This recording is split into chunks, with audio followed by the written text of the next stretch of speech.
Hey everyone, how's it going? It's Russell here, and after a month and a half of holiday break, the politicians are finally back in the House of Commons and they've completed their first week in the House of Commons. But what are they actually looking to change now that they're back? Well, after this first week, we now have a better idea from watching all of the things that they've debated and all of the question periods they've held about what their priorities actually truly are.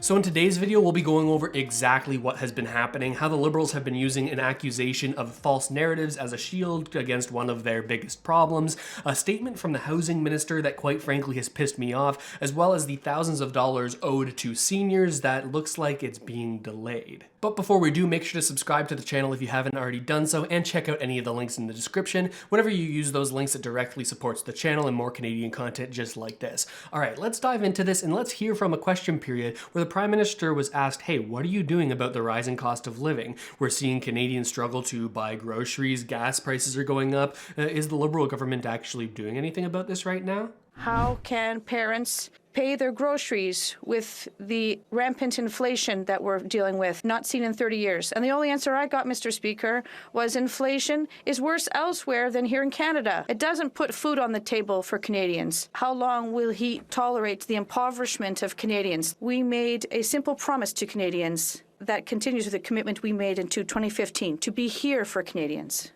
to support them during tough times. And that is what we did throughout the pandemic. Initiatives for creating more daycare spots is making an enormous difference in the lives of families, even though the Conservatives are against that initiative. Through a very strong economic recovery, we've seen more jobs return in Canada than other countries have. And we're going to continue to be here to help families, including throughout this crisis in terms of the cost of living and affordability. The only winners in this inflation is the government, because if everything costs more money, people have to pay more taxes, Mr. Speaker. That's the reality. If our economy is going so well, like the Prime Minister says, how come mothers and fathers can't seem to make ends meet? How come they have hard decisions to make when they have to feed their families? The question we're asking right now is, when will the Prime Minister take action and realize that inflation of 5% or 6% or 7% or 8% or 9% or 10%? We see that the Conservative Party is having a hard time understanding reality that Canadians are facing. We are in a pandemic that is global. It has had a great impact on the cost of living, on food supply chains, and yes, on inflation. And the best way to end this, the best way to do this is through vaccination. It is through public health measures. So obviously a lot to break down here, and this whole debate has been something that's been one of the primary focuses in the House of Commons over the past week, the rising cost of living and how we're going to actually solve it. Now, whenever the Conservatives bring this up to the Liberals are quick to say, hey, the inflation and the cost of living increase, well, that's largely a global phenomenon. Actually, Canada's doing pretty well when compared to other nations, but that doesn't much answer the question on how they're going to actually make the situation that we do have here in Canada a little bit better. Whenever they're questioned on this, they say, hey, we are working towards affordability, and that's largely through our childcare program that we've set up. We've got the Canada Child Benefit that helps provide funding for Canadians to make having a kid easier. And second, they're opening up this Affordable Childcare for All program, one of the staples of their sort of campaign and their April of last year, April 2021 budget that was released, this growth of this program to make it more affordable for Canadians to actually afford childcare. But this doesn't really answer the root concern, which is the rising cost of living and the high inflation rates that the Conservatives at least believe is a result of the Liberals' high amounts of spending. And this Conservative member of Parliament makes a pretty good point that it's not the average Canadian that benefits when there's inflation and a rising cost of living, it's the government that actually benefits. Think of it this way. If you have things costing more, well, you're going to be paying more tax on that, and more tax will be going to the Canadian government. The other way that the government benefits when there is this inflation is that the debt that the government has is worth less and is easier to pay off.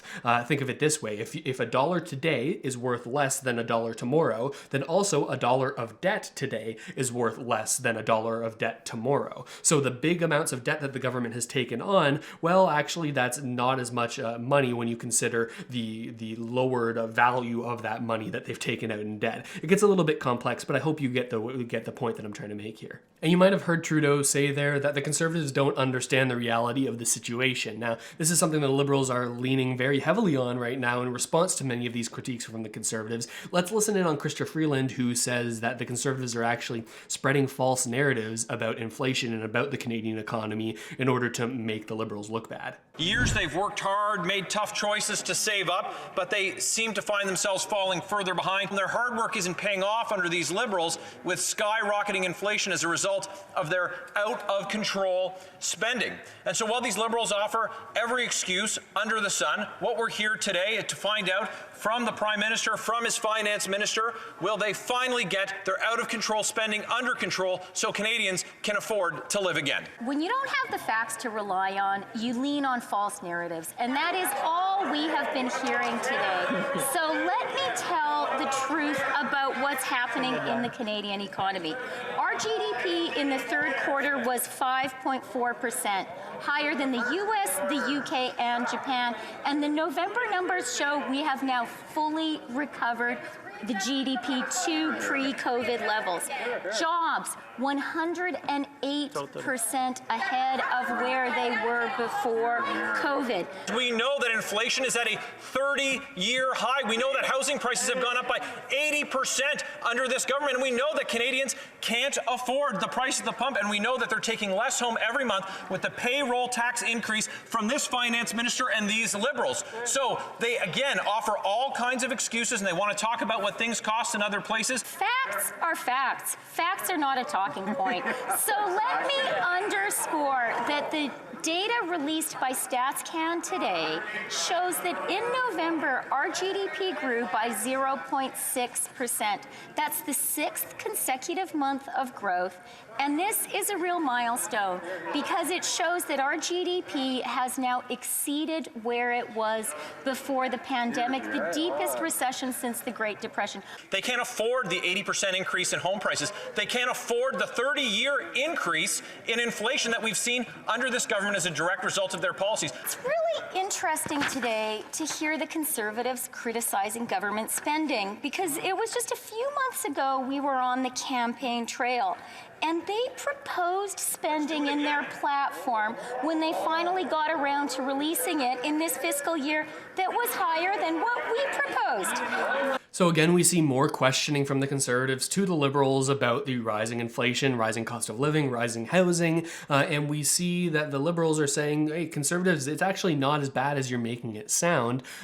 We actually have rising GDP, gross domestic product, as well as a rising jobs rate. In fact, better than at the beginning of the pandemic or pre-pandemic. However, these numbers can be sort of massaged and manipulated to make it look a certain way. While we may be seeing higher GDP and higher job growth, it's not clear whether or not that job growth and that GDP growth is equally distributed. In fact, it's very likely not. We've seen a higher growth in GDP and jobs in the higher end of the salary range and not as much growth in the lower end of the salary range. So when it comes down to individual Canadians, well, sure, maybe our numbers on aggregate are looking good, but when you consider the lower half of Canadians' population in terms of wealth and salary, well, those outcomes aren't as nice as they are for the people on the upper half. But at the very same time, the Conservatives aren't entirely accurate in their criticism that it's the high Liberal government spending that's leading to the rising cost of living. While certainly the money added to the system used to fund this high government spending has increased inflation, it's not certain whether the outcomes of not doing that would have been worse or better than the situation we're in right now. Largely the sort of quantitative easing, which lowered interest rates and provided more funding to companies, that did help with our jobs recovery as much as we've seen and helped keep Canadians employed, even though many people weren't employed throughout the pandemic. So it is questionable whether or not just not having these programs and potentially not having the CRB and the CRCB, CRSB and the CERB as a way to decrease spending, it's questionable whether or not that would have actually led to better impacts for the average Canadian. But now for the following 2 points that have been emphasized here. First is housing and the next is the GIS payback. We'll get to the GIS payback in just a second, but I want you to listen to a clip here about housing where the Conservatives question the housing minister about how the house prices in Canada have gone up on average to $800,000 and how nobody can afford this. And the response from the housing minister honestly gets me a little bit frustrated. I'll tell you a little bit more after you see this. The policies of this government have meant that young people can't buy their first home. Older people, seniors, are getting priced out of their home. People are having trouble paying for food. When will this government come to realize that Canadians are struggling because of your policies? Admit that you're wrong, or is this just inflation? Well said. The Honourable Minister of Housing. This is a party that had abandoned housing investments.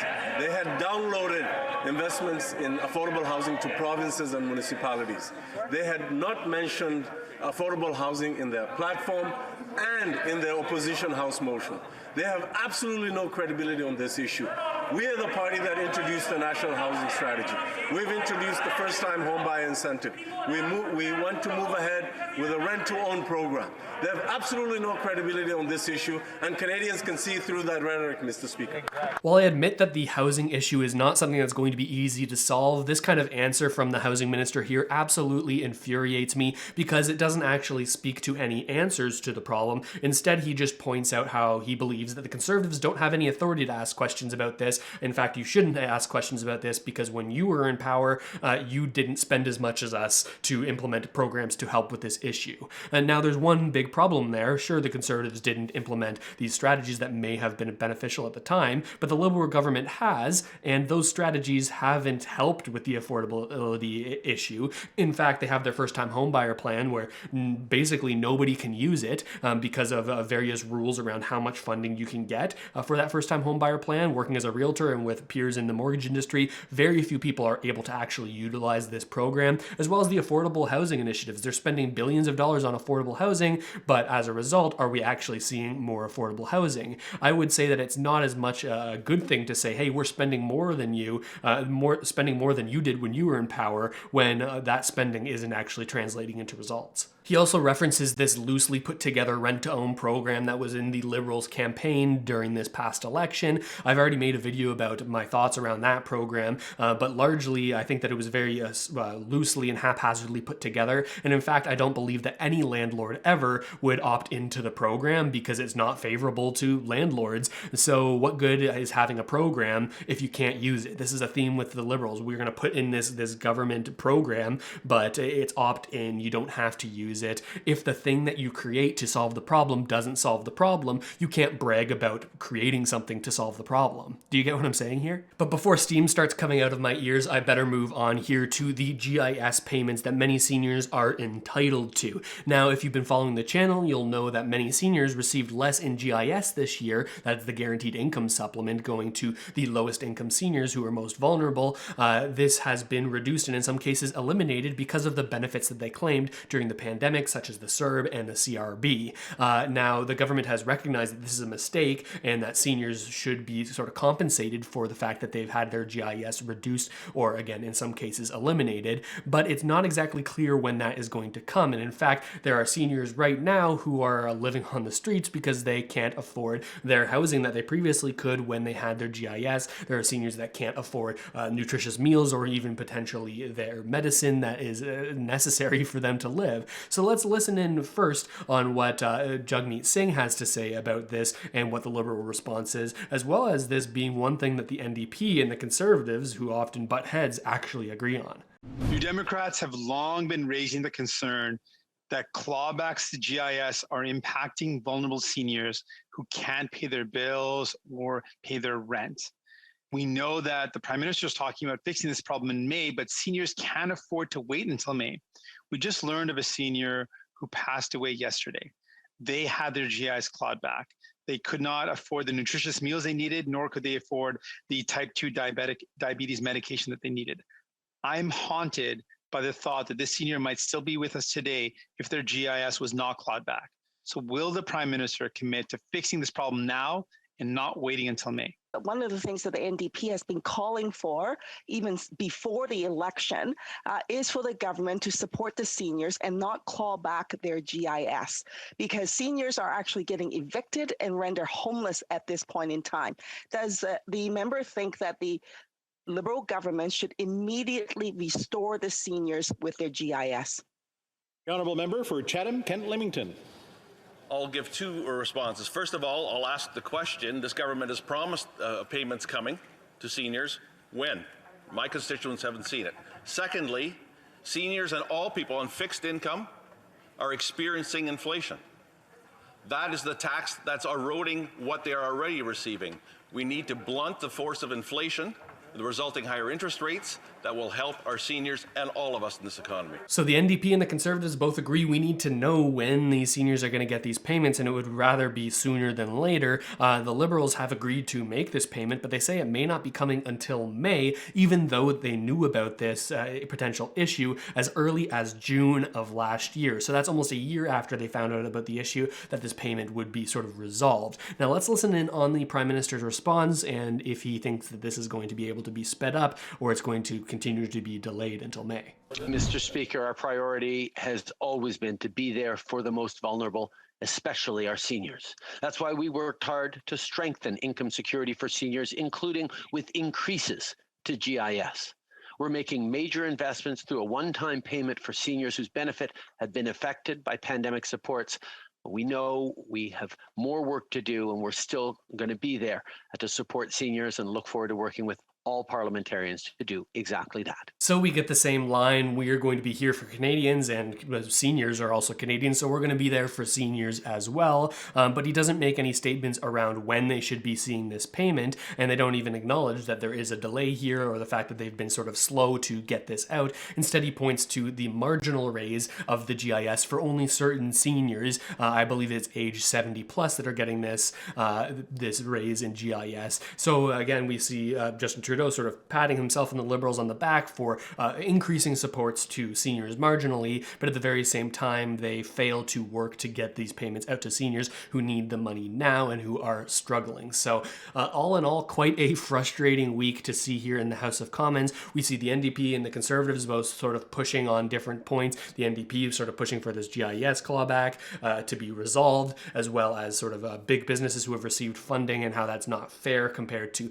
the Canadians who have had poorer outcomes than the wealthier Canadians. And then the Conservatives also trying to look out for the sort of smaller players like the average Canadian rather than the large companies, in pointing out the drastic inflation that we're seeing in the rising cost of living. So the Conservatives and the NDP both pushing at the same time. Hopefully we'll put some heat on the Liberals to come up with better solutions for these issues, because at least from my point of view, I'm not really seeing the solutions that they seem to think they have in what they're actually saying in the bills that they're putting forward.